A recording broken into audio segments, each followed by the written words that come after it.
tá meio ruim. Vamos ver se agora eu consigo convidar ele.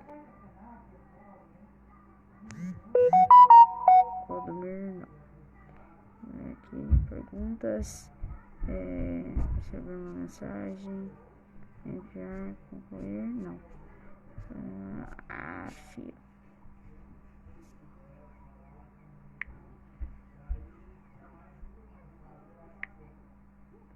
Aí. Então já vamos começar a live. Guardando. Ali do lado estava solicitando. Oi. Opa, agora deu certo. Tanta tentativa. Lá no Facebook tá dando problema, não estou conseguindo acessar. Nós estamos ao vivo? Já estamos ao vivo, já começamos. Então, hoje à noite eu vou conversar com um convidado especial. Ele que é assessor do Zeca Dirceu e do professor Lemos. É pré-candidato a vereador pelo Santo Antônio do Sudoeste. Boa noite, Clodomir. Muito boa noite, Larissa. Muito boa noite à juventude aí de Planalto, as pessoas em geral que estão acompanhando a gente nessa transmissão.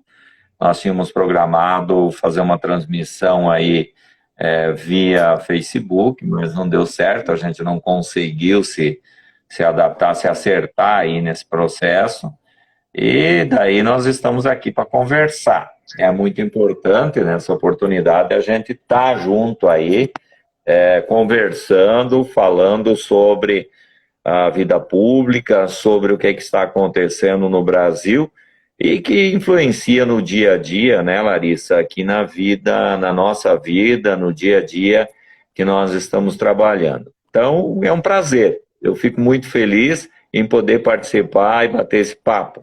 Eu já fiz, você me apresentou, aí eu sou assessor do deputado Zeca Dirceu, colaboro também aí junto ao mandato do professor Lemos, e por outro lado, também já fui vereador por 3 mandatos aqui em Santo Antônio do Sudoeste, também fui secretário de Expansão Econômica, de Agricultura, fui secretário de Administração da Prefeitura aqui em Santo Antônio. Mas é um prazer, Larissa. Estou à sua disposição e à disposição da população. Então, eu vou começar com as notícias de hoje, o que está rolando sobre o Queiroz. O que tu achou de hoje? De repente apareceu o Queiroz, o laranja. Exatamente. Hoje as notícias estão meia, assim, digamos, tá cheio, né? O deseducado caiu, né? Caiu o deseducado do Ministério da Educação, eu acho que vai tarde. Isso a gente tem que entender que, infelizmente, o pior dos piores ministros da educação do Brasil tá aí, descaiu, é um prejuízo que ele ocasionou para o Brasil, e falando em educação especialmente, é muito grande. Nesses meses que ele ficou à frente da pasta, não fez nada além de criar grandes brigas, uma luta né, que não dava para entender a questão da ideologia, enfim, estava num comportamento extremo. Infelizmente, o povo brasileiro estava esperando por isso por muito tempo. Por outro lado, a gente viu a questão do Queiroz, né? O chefe dos Laranjas foi preso depois de muito tempo, muito tempo, né? E olha, diziam que ninguém sabia onde que ele estava, e dar-se conta que ele estava na casa lá em Atibaia, né? Que não é a casa de Atibaia, que diz que é o sítio, não é o sítio de Atibaia. E ele estava presente lá na casa do advogado, que por outro lado é advogado do Flávio. Bolsonaro filho e Bolsonaro pai.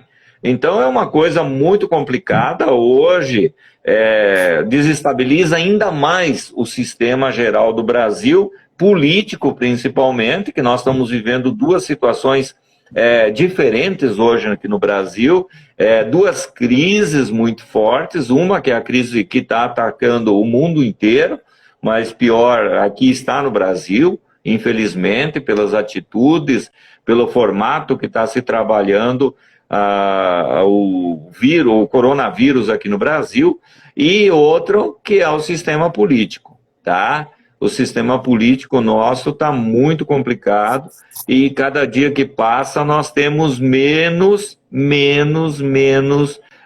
condições de nos adaptar para tentar sair dessa crise.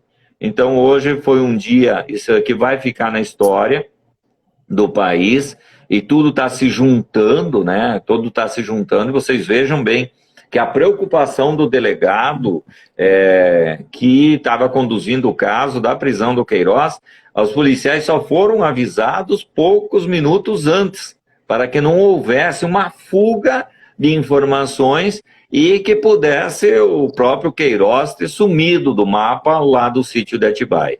Então, hoje nós esperamos, principalmente no lado da educação, que é o grande pilar para a gente poder sair das grandes crises, o investimento na educação, possa ter uma nova visão.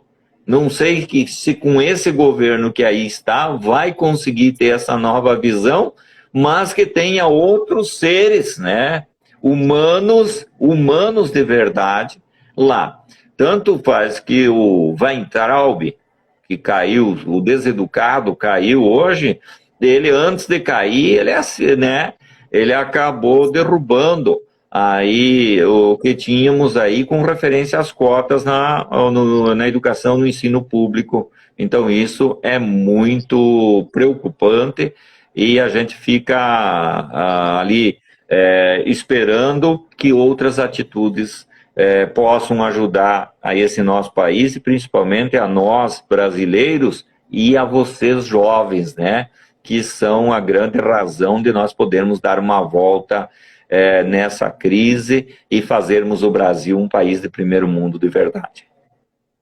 Pois na minha opinião, o Bolsonaro vai colocar mais um militar no lugar. Ele já está fazendo essas trocas, porque tudo que entrou está saindo. Agora entrou um militar, diz que é para ser do Ministério da Saúde, mas nada confirmado, mas ele está trocando tudo. Tá colocando tudo militar, tudo que vamos dizer assim, puxa-saco dele. Isso é bem triste para nós, brasileiros, que ele tá brincando. Exatamente. A questão dos militares, Larissa, eu estava vendo ontem, hoje nós superamos a Venezuela com o número de militares no poder. Então, quando se falava que o Brasil não podia virar uma Venezuela se votassem no Haddad, no ano de 2018, hoje nós estamos pior. E você sabia que com essa questão da militarização do governo, porque, olha, todos os 13 principais cargos hoje que tem no governo federal são militares. O Bolsonaro foi expulso dos militares com 30 e poucos anos, virou presidente da República, mas se diz ainda militar, né? Se diz ainda militar. Nós pegamos o Mourão, que é o vice-presidente da República, é militar. Todos os ministros que estão lá no terceiro andar são militares. E fora o que está, por exemplo, na saúde, na grande pandemia, vocês viram que foi colocado 23 militares no Ministério da Saúde, e desses 23 militares que colocaram, não tem nenhum nem formado em enfermeiro sequer. Então isso está piorando muito a questão do governo. Está longe mesmo da gente assim, ter um país com a governança de forma técnica como que ela tenha que ser, juntamente com a forma política, porque num país que é democrático, que nós temos aí um Congresso forte, que nós temos uma interação muito grande, que nós somos praticamente um continente, tem que se trabalhar todos os lados, o lado político e o lado gerencial, o lado administrativo. Mas nós vemos que, você falou aí, puxa-sacos, né? Uma palavra até um pouco pejorativa, mas é verdade, eles estão contratando, colocando lá nos devidos lugares essenciais, pessoas que não têm o mínimo sequer de conhecimento para gerenciar um Brasil. Eles não saberiam nem gerenciar um quartel do Exército, dá assim para se dizer. E daí estão resgatando pessoas aí, nada contra pessoas que têm mais idade, mais experiência, mas militares de 80 anos, militares que fizeram parte do golpe de 64. É o caso do Heleno, né? Fizeram parte do golpe de 64 e hoje é o grande guru e é o que fica ameaçando e dando corda para essa dubiedade de colocações que o Bolsonaro faz com que a população uma hora sinta medo, outras horas não sabe se é verdade as ameaças dele, e nós estamos num país aí praticamente desgovernado. Nós não temos ninguém aí comandando esse barco. Nós estamos em alto mar, sem um comandante, e pior, numa tempestade fora do comum, algo que a gente não entendia e não tem condições, nem sabia que isso ia acontecer, essa tempestade, que é o caso da pandemia. Pois é, e assim, o Bolsonaro, ele não governa para os pobres, ele governa mais para pessoas de elite, pessoas ricas, e os pobres, ele não liga, ele tá ligando para as pessoas que mais têm elite, colocando quem ele quer, e se faz as coisas que ele não gosta, ele já demite. Isso é uma falta de vergonha da cara dele. Larissa, é uma coisa bem complicada essa do formato de governar.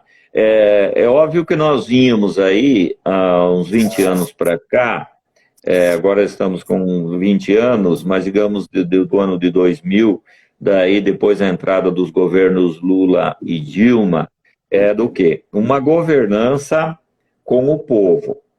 Esse era o formato. É uma governança social, preocupado em poder dar condições aí para a sociedade poder ser valorizada, que nós pudéssemos ter um gerenciamento econômico voltado a todas as classes, vamos dizer a verdade. Os grandes banqueiros ganharam muito dinheiro no tempo do governo Lula e Dilma.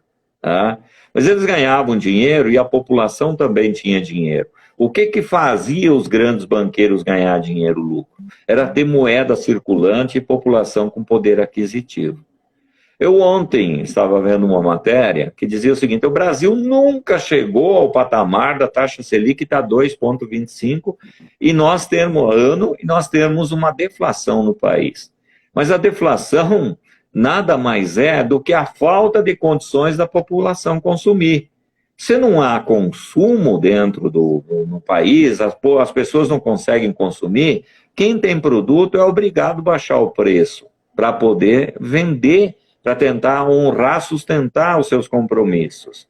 Mas aí que nós temos uma condição. Se não tem emprego, hoje nós temos aí em torno, se juntar todos os desempregados, os autoempregados, os MEI, nós temos mais de 60 milhões de pessoas que estão aí numa condição baixando a linha da pobreza. Tá? Exemplo foi o cadastramento desse auxílio emergencial, que deu aí 80 e poucos milhões de cadastros, e que até agora o governo não conseguiu cumprir com todos aqueles que têm a necessidade. Você imagina com 90 dias, e esses R$600 não é graças ao governo Bolsonaro, é graças ao Congresso. Ainda o Congresso está conseguindo gerenciar o país minimamente para que a gente não esteja numa pior condições. Se fosse para o Bolsonaro, ele queria dar 200 pila. O Bolsonaro Guedes, né? Bolsonaro / Guedes. E eles fariam questão de repassar 2 bilhões, 5 bilhões, 6 bilhões, 1 trilhão para os grandes bancos e as grandes empresas. é um formato diferente de se governar. Querem e entraram lá para governar para as grandes fortunas e não para a população. Dane-se o pobre, dane-se o estudante, porque hoje não tem mais investimento no Ciência Sem Fronteira, não temos mais bolsas aí para se fazer grandes pesquisas, e nós estamos fazendo o quê? Nós temos que fazer parceria do Instituto Butantan, lá de São Paulo, por exemplo, com uma empresa chinesa.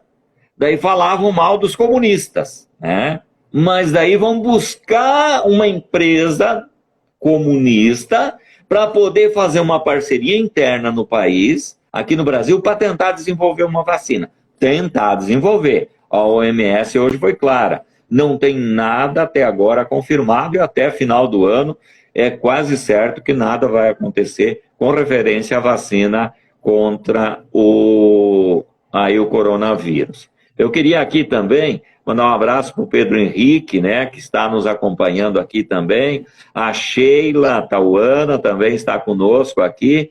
Eu sei que você consegue acompanhar, acho que tem mais gente. E gostaríamos que eles replicassem aqui do Instagram, né, Larissa? Para que mais gente participasse desse processo. Até o pessoal está pedindo para a gente no Facebook também, para a gente estar mandando para as pessoas poderem acompanhar. O Matheus também está aí, a Dinacir também está aí no Instagram. Tem mais gente aí que a gente consiga, que eles consigam replicar e mandar para os seus amigos, porque esse debate é muito gostoso, muito bom, e eu acho que nós vamos ganhar muito e a população vai ganhar muito com isso. Não é isso, Larissa? Verdade. Agora eu queria... eu acho que tu viu sobre a Sara, que foi presa. Ela estava pedindo o fechamento do STF. Isso não tem nem condições, isso é um movimento fascista que eles estão fazendo, né? Olha, dá para dizer o seguinte, eu vi ontem, quando aprenderam uma pessoa que participou lá, que estava junto sendo buscado, buscando aí as questões da Sara aí e os seus parceiros, e os seus asseclas, é o seguinte, estava lá escrito: estamos cansados com esse sistema ditatorial, essa é uma prisão ditatorial. Somos a favor do AI-5. As pessoas não entendem, não sabem nem o que é ditadura, não sabem nem o que é AI-5. São verdadeiros loucos, fascistas mesmo, você colocou a palavra certa. Politicamente, eles estão atrapalhando e atrapalhando muito o nosso processo de dia a dia aí no Brasil. Essas pessoas, esses carrapatos de porta do Palácio do Alvorada, que a meia dúzia que está lá, que diziam que antigamente o PT pagava pão com mortadela para que o povo fosse para a praça fazer movimento, essas pessoas estão lá todo dia de manhã para dar benção para o padrinho. E daí o padrinho, ele chega, o que acontece? Ele diz umas besteiras lá, depois se reúne lá. Essa Sara, ela é doida. Eu acho que ela tem que ficar presa, tem que ir para o manicômio. Essa aí tem que ir para o manicômio, não tem tratamento. E eu acho que a gente tem que fazer o seguinte, o que tem que estar acontecendo e já aconteceu, é o que o STF está fazendo. Cada um no seu devido lugar. O STF cuida da justiça. Tá? E se tem alguém cometendo injustiça, o STF tem que tomar as atitudes que deve. Então, independente de quem seja, se prendeu o presidente, ou prendeu o ladrão de galinha, desde que cometeu atos injustos e que é crime, considerado crime, tem que ir para a cadeia.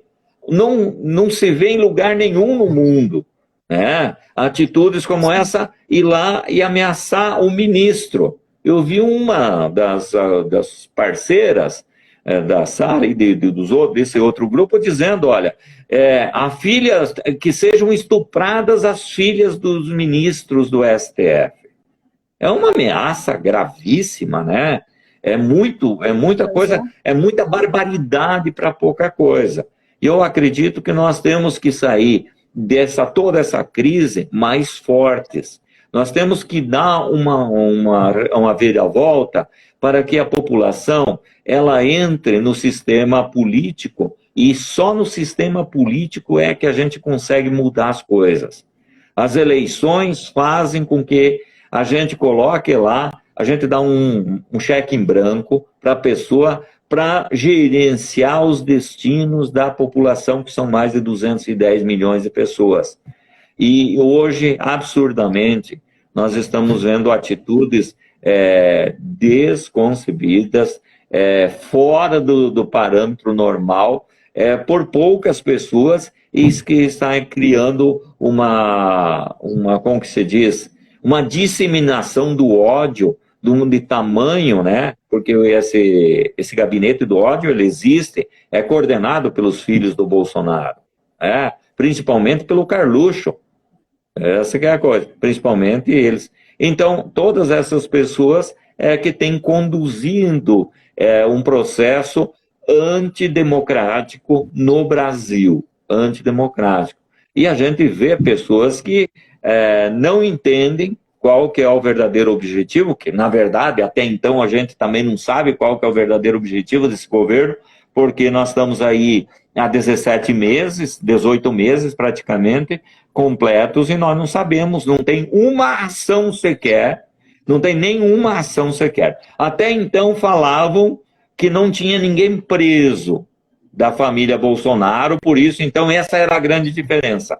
Não tinha até hoje, porque o Queiroz é da família, pode não ter o mesmo sobrenome, mas ele convivia diretamente, ele articulava, ele era o laranja da família Bolsonaro, era o responsável pela rachadinha tanto do Bolsonaro pai quanto dos filhos, e também ele estava articulando direto não é do sítio de Atibaia, da casa de Atibaia, que agora não é mais sítio de Atibaia, agora é a casa de Atibaia, a questão de controlar e de fazer com que houvesse uns desvios de conduta para até chegar à família Bolsonaro. Então, a partir de agora, não era a única coisa que dizia que diferenciava esse governo dos outros, é que não tinha ladrão e não tinha ninguém preso. Agora, hoje, tá aí, ó.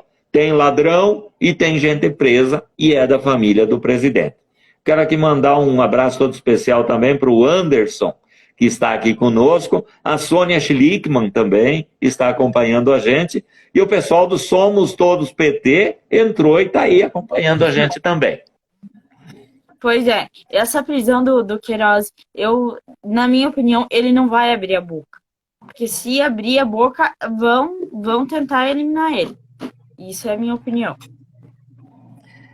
O histórico, lembra do PC Farias, né? Lá do governo Collor? Então a gente tem que dizer o seguinte, vamos esperar o que acontece. Eu acredito, saiu um mandado de prisão contra a esposa do Queiroz, e isso já muda um pouco as características. Mas nós vimos também, por exemplo, o Eduardo Cunha, um dos grandes responsáveis pelo Brasil estar nessa situação que está hoje, sem dois culpados para tudo isso acontecer.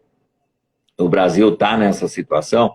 Um se chama Eduardo Cunha e outro é o senhor Aécio Neves, que no dia que ele perdeu a eleição em 2014 para a presidenta Dilma, ele falou que nós vamos instalar pautas bombas e esse país vai ficar ingovernável. Ele ficou ingovernável mesmo, porque o Congresso, eles dominaram o Congresso, conseguiram administrar junto com o Temer, que queria, né? Era a Dilma, quando ganhou a eleição com o Temer, foi a situação a seguinte, aquele filme, Dormindo com o Inimigo. E daí o pessoal do Congresso, principalmente o Centrão, que está aí conduzindo, o que está acontecendo? Na época, eles jantavam, digamos, eles almoçavam com a Dilma e jantavam com o Temer. Esse mesmo PSD, aí, lá, aqui na época, era coordenado pelo Kassab, que estava no Ministério, e que hoje está lá no Ministério de novo das Comunicações, ontem assumiu o Ministério das Comunicações, e daí acabou acontecendo, e vai acontecer o que é. Mas eu acho que nós deixando o lado político de lado, Larissa, tratando mais das questões influenciadas pelo coronavírus, a questão econômica também, e nós vamos ter que achar solução, porque se nós só ficarmos criticando, apresentando os defeitos todo mundo já viu, não tem mais salvação, queriam mudar, queriam mudança, a gente sabe que quase 70% dos eleitores não votaram no Bolsonaro, em torno de 30% votou no Bolsonaro, tivemos muitas abstenções, e essas abstenções são responsáveis pela situação que o Brasil está hoje. Tá? Quando você vai para uma eleição, e aí é que nós queremos colocar, que muita gente diz o seguinte, eu não vou me meter na eleição porque a questão políticos são todos corruptos. Vai lá para a política, tu vira corrupto. Pelo contrário, a política é o norte de toda a questão da vida do ser humano num país. O preço do pão, ele é baseado numa política pública. Passa pelos políticos. O preço da gasolina e muitas outras coisas, passa tudo por esse processo. Então, o que é? Se nós somos pessoas do bem, nós temos que nos envolver na política. Nós temos sim na política partidária. Porque se nós não nos envolvermos, aqueles que talvez não sejam do bem, eles vão assumir o poder. Vão assumir, e como existe, nós temos aqui no Brasil um problema sério, principalmente no Congresso, o corporativismo, a questão da defesa corporativa, é que fazem com que as pessoas ficam com dificuldade, e nós temos um país cada dia mais pobre, Larissa. Então, a gente vê, é no voto que nós vamos mudar isso. É no voto que nós vamos dar condições de criar políticas públicas direcionadas para a educação, né, para a geração de emprego e renda. É no voto que nós vamos conseguir ter uma saúde melhor, isso que é importante para que toda a população, que nós tenhamos uma segurança maior e melhor. Segurança não é dar autonomia para as pessoas terem um revólver, uma pistola, ou terem um fuzil. A segurança é um conjunto de ações que faz com que a gente consiga, as pessoas consigam se envolver menos na criminalidade. Eu fico assim, eu vejo as pessoas fazendo determinadas indicações para o governo e principalmente para o Guedes, que não está querendo assumir esse lado social. Né? Isso que a gente importa. Porque se você conversar com um comerciante, uma comerciante, principalmente essas mais populares de supermercado, quando o dia que entra os R$600 na conta das pessoas, que eles vão para comprar, dá um up na economia dos nossos pequenos municípios. Isso que é importante no dia a dia, é que se tenha moeda circulante. Nós temos aí reservas cambiais, tínhamos em torno de 350 bilhões de dólares. Bilhões de dólares que foram somados, que o começo lá tínhamos em torno de 12, 13 bilhões de dólares do governo FHC, e depois veio somado. Mas é óbvio que o Fernando Henrique Cardoso tinha dinheiro, mas também tinha dívida com a FMI, né? Nós viemos somando recursos, chegamos a praticamente 350 bilhões de dólares de reservas cambiais, que são para a gente poder fazer o país andar também, né? Fazer andar também, e nós deixamos de dever para o FMI e emprestamos 30 bilhões para o FMI para emprestar para outros países. Tá? Hoje, o Brasil diz, estamos vivendo uma deflação. Isso já é bom. Isso é péssimo. Eu já falei isso antes. É péssimo. Nós temos que, a inflaçãozinha pequena, não exagerada, ela é saudável. Então, o Brasil tem que produzir moeda e fazer com que essa moeda circule, com que as pessoas tenham dinheiro para comprar, pagar suas prestações dos carros que já está financiado, para poder circular mais, pagar a casa própria, né? A sua casa própria, ou construir ou fazer uma melhoria, comprar roupa, poder fazer investimento, enfim, tudo isso nós temos que ter dinheiro possível. Foi feito lá no Congresso uma lei, aprovou-se uma lei para que houvesse recursos do fundo do governo cedidos aos bancos e emprestados para as empresas pequenas, os empreendedores de pequeno porte, as micro e pequenas empresas, para elas não quebrarem nesse período de pandemia. Mas não deram a segurança para o banco. O banco não vai emprestar o dinheiro para a empresa sem ter a segurança do Tesouro. Porque não adianta você colocar dinheiro disponível lá e não garantir esse dinheiro porque o banco não vai perder, porque o banco também é uma empresa. O governo, não, nós emprestamos dinheiro, mas vocês vão lá e emprestam para os empresários, desde que eles não tenham risco, e vocês não tenham para perder. Então tem que ter uma política voltada, nós estamos vendo todo dia hoje empresas fechando, porque não estão tendo condições de aguentar com as despesas mínimas.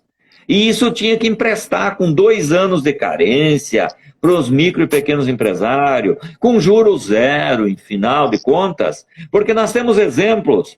O governo Lula e Dilma emprestavam no Pronafinho 8 anos dinheiro para o agricultor produzir e dava subsídio ainda se pagasse, com 3 anos de carência, e pagasse em dia, ainda tinha aí um abatimento.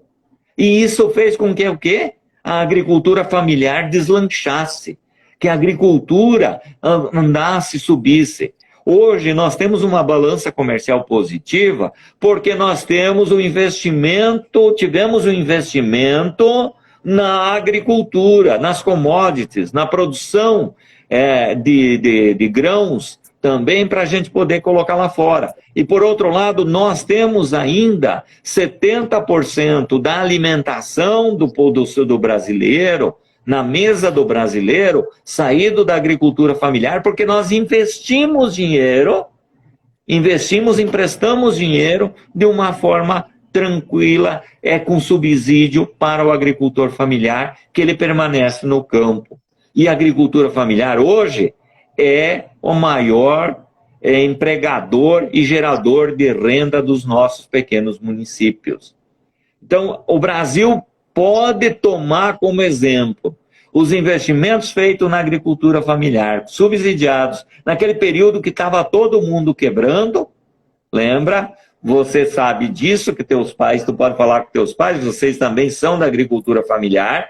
Hoje tem vaca de leite, tem outras coisas, mas naquela época se emprestava dinheiro para isso, para comprar vaca, resfriador, enfim, e isso deu movimentação econômica. Nós temos que fazer isso nesse período de pandemia, emprestar esse dinheiro também para o micro e pequeno empresário. Ele não pode arcar, o dono da borracharia da venda de pneus, o dono da loja de utensílios domésticos, enfim, ou do mercadinho, da mercearia, enfim, da pequena fábrica de móveis, ele tem que ter esse direito e pegar esse dinheiro subsidiado. Nós precisamos ter esse tipo de investimento nesse país. Então a gente sabe como fazer, né? A gente sabe como fazer. É isso que nós temos que fazer nesse momento. Quero mandar um abraço para a Sônia Schlickman, o Evandro Tomazoni, a Andressa Minato, o Adriano, que entrou aí também no Instagram, muito obrigado. O Vinícius, lá de Cascavel, também está conosco. É o pessoal que está acompanhando a gente. Eu não tenho noção aqui, Larissa, quantos passaram, quantos estão. Mas eu acho que é um bom número. Não sei se é isso, não. Sim. A última pergunta para nós encerrar. Eu acho que sobre a juventude, como que a juventude daí de Santo Antônio estão se organizando? A JPT daí? Olha, a juventude em si passou por algumas dificuldades, né? A gente pode ter, sim, vocês sabem que nós vemos passando de uns anos para cá, Primeiro que houve uma desconstrução da juventude brasileira. A juventude da minha época, ou um pouquinho mais aí na outra faixa, eu estou na faixa dos 50, tem aqueles que estão na faixa de 35, por aí, 30 até 40 anos, eles viveram um momento com bastante dificuldade lá atrás. Passado esse momento de dificuldade, com as trocas de governo, eles viram e foram conquistando a melhoria de qualidade de vida da população, Larissa. Isso que é importante a gente saber. Como que você viveu o período ruim e também conquistou melhorias e começou a viver um período melhor, você sabe qual que é, o que vale, o que é que está acontecendo e a importância desse processo. Passado isso, essa juventude hoje, ela pegou o período midiático de destruição da democracia e da vida pública. Quem que está aí do lado? Aí? Da vida pública. Meu filho. Que bom. Tá. Da vida pública, criminalizando todo o setor político, né? Criminalizou o setor político, Larissa. E isso fez com que houvesse uma desmobilização. Tá? Houve uma reinserção da juventude naquelas ocupações das escolas. Tá? Santo Antônio do Sudoeste tem o seu grupo jovem aqui, está trabalhando, está buscando espaço. Teremos candidatos jovens também aqui em Santo Antônio do Sudoeste para as eleições agora de 2020, que não serão, quase certo, não serão mais dia 4 de outubro, deve ser entre 15 de novembro a 6 de dezembro o primeiro turno, mas tem um espaço que a gente tem que trabalhar e viver isso. A juventude está se articulando. E eu volto atrás, ali naquele momento que eu dizia, Larissa, que há uma necessidade urgente da juventude se inserir no sistema político. Não basta só a gente fazer os apontamentos das questões que não estão corretas.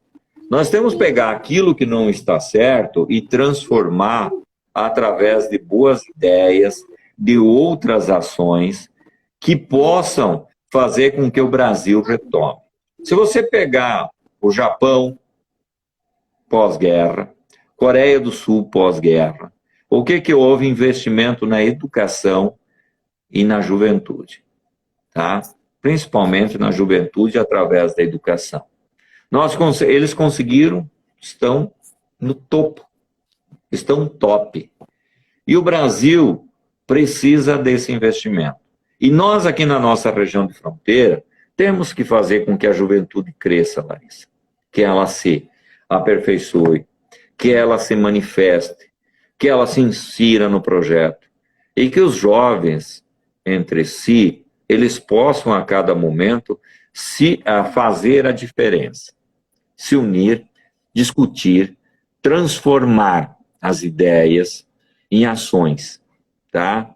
Então eu vejo Santo Antônio com a juventude manifesta, eu acompanho toda a região sudoeste do estado do Paraná e tem exemplos claros. Eu vejo aqui em Bom Jesus do Sul, por exemplo, 3 jovens que estão coordenando a mídia de campanha do Marcos, do pré-candidato Marcos, e são 3 meninas, né, da juventude estão inseridas.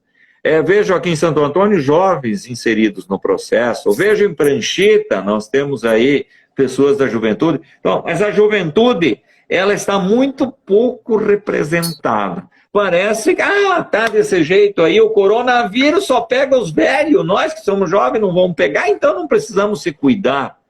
Ele pode não pegar o vírus e matar, mas esse coronavírus, que está mal cuidado no Brasil, ele vai matar o teu emprego, está matando a tua escola, a tua educação, a saúde da população em geral.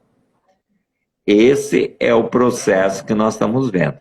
Então, fica a minha mensagem, já que tu pediu, e já que tu colocou aí, para que os jovens se envolvam, fortemente na situação política, na organização, na juventude em si, organizada e articulada. Tenho certeza, se a juventude não se unir, se a juventude não pegar pesado, não for forte, nós não teremos um Brasil daqui 30, 40 anos melhor. Eu queria agradecer o convite que eu fiz e você aceitou, e dar uma boa noite para o pessoal e boa noite. Boa noite, Larissa, boa noite à população inteira. Gostaríamos na próxima aí, a gente pode fazer também por outras mídias sociais. E quero mandar um abraço, um beijão aí, o menino que está do teu lado aí, o teu filho, né, você falou? Sim, meu filho. Teu filho, e parabéns pela iniciativa que tu tem feito. Eu vi você eu te acompanho em várias lives, você participou de outras lives, ontem mesmo você teve com a deputada Luciana. Parabéns pela tua iniciativa. Você teve com o Zeca, né? Teve com o Lemos. E agora, semana que vem, eu quero também, antes de encerrar tudo, queria convidar para todos assistir dia 23. A partir das 8h30, eu estarei conversando com a pré-candidata a vereadora de Curitiba, a Ana Júlia. Fica o convite para todos assistirem o nosso papo. Eu quero também deixar um convite aqui, Larissa. Domingo, às 15h30, o deputado Zeca vai fazer uma live solidária do aniversário dele, dia 21. Todos os anos ele fazia aquela festa onde os amigos se reuniam, tudo sempre foi uma festa solidária. Agora, domingo vai ser uma live em virtude da questão da pandemia, e todos estão convidados. E aqueles que quiserem fazer doação de cesta básica e tal, as cestas básicas retornam para o município de origem. Então, quem estiver acompanhando, acompanhe, vai estar no YouTube e também no Facebook do Zeca Dirceu no próximo domingo. Meu abraço a todas e a todos, muito obrigado e que Deus nos abençoe e façamos uma vida mais pegada, um dia a dia mais pegado, para que a gente possa transformar a sociedade brasileira, transformar esse país e cada dia deixar ele mais rico em sabedoria, econômico e saúde. Um beijão a todos. Tchau, gente. Tchau.